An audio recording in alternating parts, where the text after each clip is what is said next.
3, 2, 1.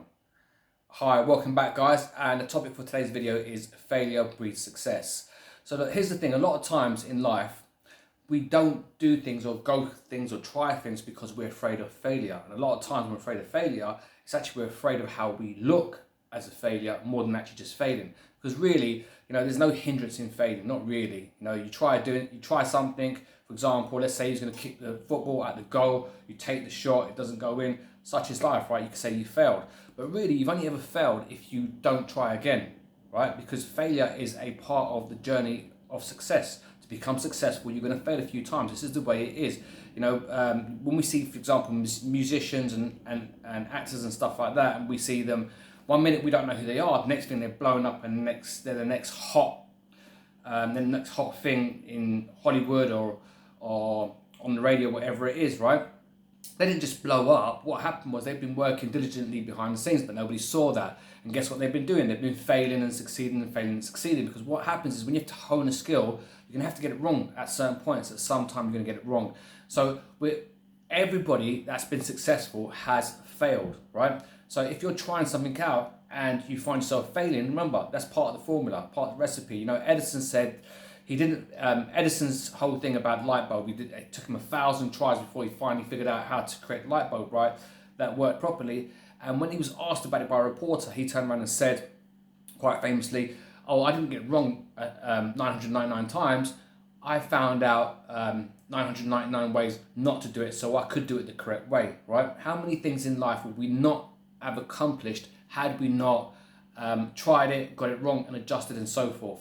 So my point to you is this, right? Don't worry about failure. Don't let these things scare you. Don't be afraid of failing. Go ahead and fail. Who cares what people think? You can't spend your life worried too much about the opinions of others.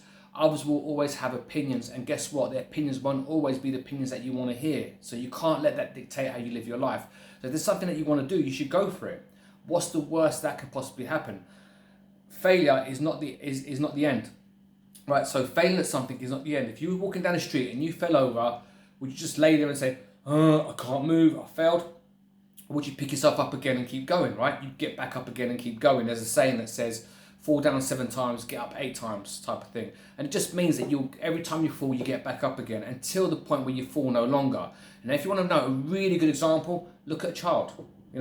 I think it was Zig Ziglar said this. He said, how long would you give a child to learn to walk? Right?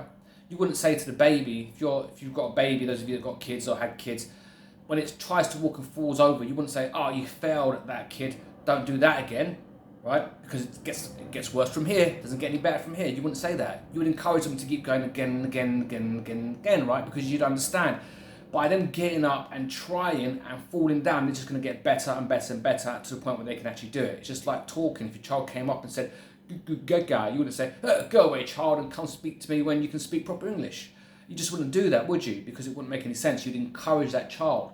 So this is what you need to be to yourself. You need to be like a parent to yourself, right? In that way, you try something, doesn't work out, encourage yourself. It's okay, I can do this. Let me try again. What did I get wrong? How do I adjust this, and so forth, right? So look, I'm going to wrap it up and leave it there. I don't think this is a topic that needs that much more added to it. Now, there is a Russian saying I'm going to leave you with.